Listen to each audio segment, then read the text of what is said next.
So Google and Yahoo have new email deliverability requirements that need to be implemented if you do any managing any sort of bulk sending for an email list.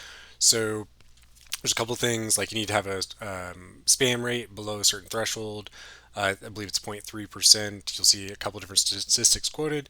You need to have DMARC policy set to P equals none, quarantine, or reject. And I'll show that to you in a second. There's a really quick tool that you can use to know if your policy, if you're currently in the green or valid for that, and that's the main requirement that you definitely need to be hitting right now. There's a couple others like you're going to want to set up a branded subdomain, as well as there's one coming in the future called BIMI. But what you need to do, in my opinion, this is where I would start. There's go to easydmark.com. It's a free tool.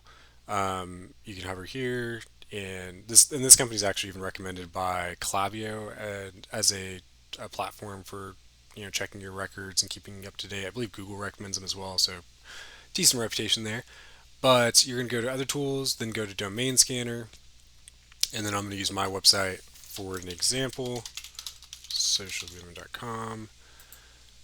And what you're going to see is something like this. They make this little score thing, so don't get fretted if you've got like a 5 out of 10. What you're really looking for is when they scan your domain, are is the correct information being communicated back that shows you're passing these requirements that you need to be set. So first is DMARC. If you have red, that means you're not set, and that is not good, and that means you could easily just be being sent to the spam folders because email servers cannot validate your emails as verified. So you definitely want to get that going, and I'll make another video on how you can properly, like, you don't just do having no policy, which means you're not monitoring for phishing and spoofing emails where people are trying to fake your domain.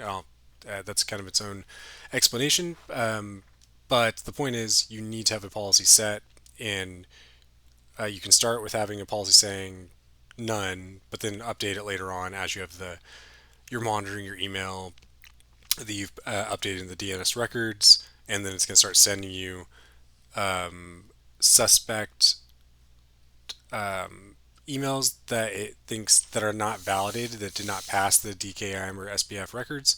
From, like, let's say you had a Shopify store, a Klaviyo email sending platform, your personal website, and maybe for whatever reason you had, like, I don't know,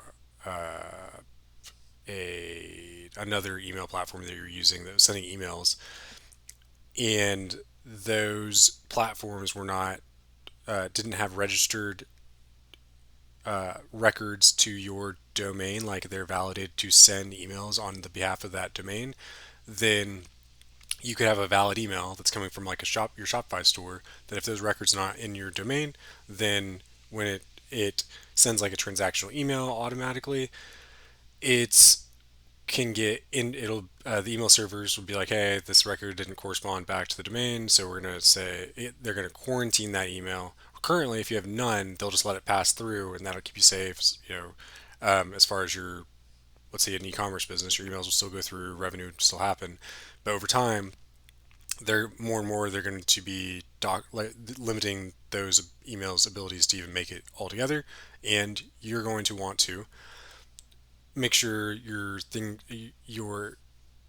if you, let's say you have a quarantine as the policy set for your DNS record, or for this DMAR record here, it would show that you're monitoring emails that aren't passing verification. And then once you've determined that all your emails from all your different platforms are correct and you haven't seen any issues, then you can update to reject. And then once it's at reject, it'll reject any emails that seem like they're impersonating you that aren't verified.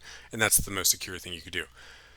But without all that being said, the simple thing you need to do, and what we're, as my partner and I have been doing service for different companies, we're seeing that a lot of people just don't have this policy set at all. They maybe just thought it didn't matter when they saw the notifications of the platform, or the platform didn't give them notification. So you're going to want to set that.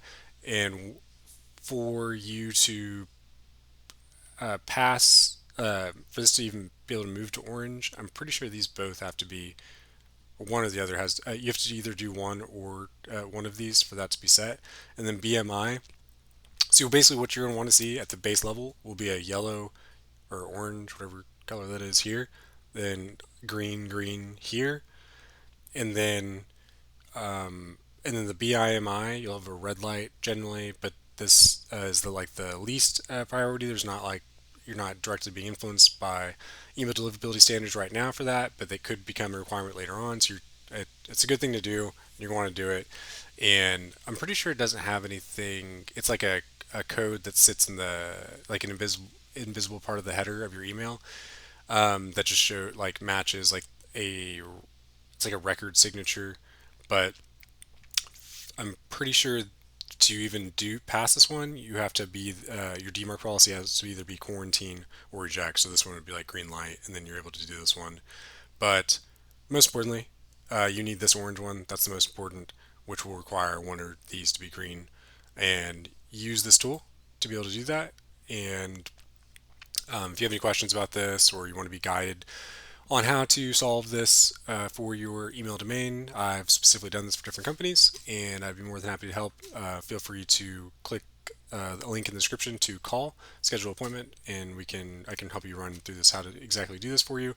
What I've seen is even when I've worked with people's domain host providers, they like a technician, like tech support. A lot of times, or when I did it with them, they may put like one little error can cause you still to fail this verification process. Like one little error in the syntax of the records that you're adding to your domain host, and a lot of people don't aren't familiar with this types of technical work, so they can easily make an error and think it's okay. But then this would show if there's an issue popping up. Like the other day, it was like Shopify didn't have like a certain like you didn't even need to add it to a specific part of the record, and they did, which created an error, even though everything else was correct. So, base point is, if this is wrong, if you just want to be guided through this, I can help you out with that. And then if you've had somebody help you out with it, but then it's still showing red here and you don't know why, that's also